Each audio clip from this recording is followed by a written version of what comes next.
She had once thought that all the lands of Underhill were as familiar to her as the bounds of her own domain, but the realms Rhea and Vergrianton now rode through were known to her only through the tales of court bards and the descriptions in the oldest books in her liege lord's library.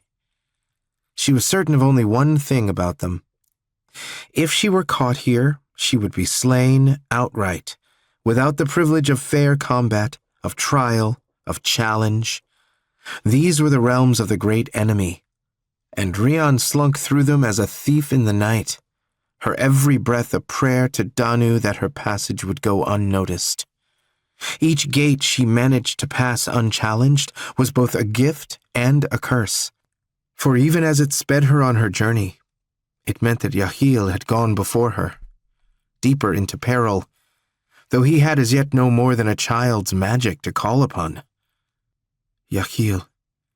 Each thought of him endangered was like a blow to the heart, filling her with the strong emotion that was the she's greatest danger.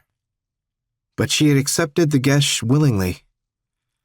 Yahiel ap Garbrevis was a prince, and a prince's son, and his father's court was beset by enemies.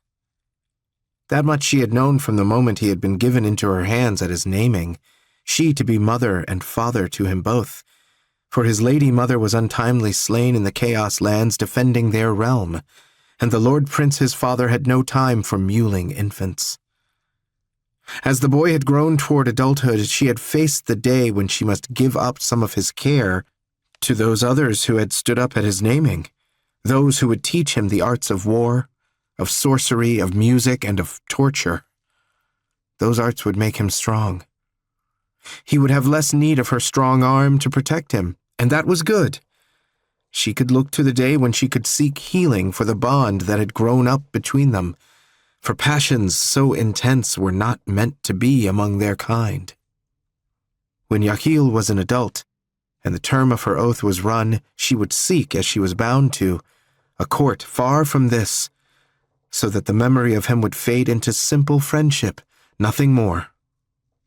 But until that day she had sworn herself his protector, his shield against all the world's ills. And she had failed him. How not? Why else had he fled from her? For it must be that.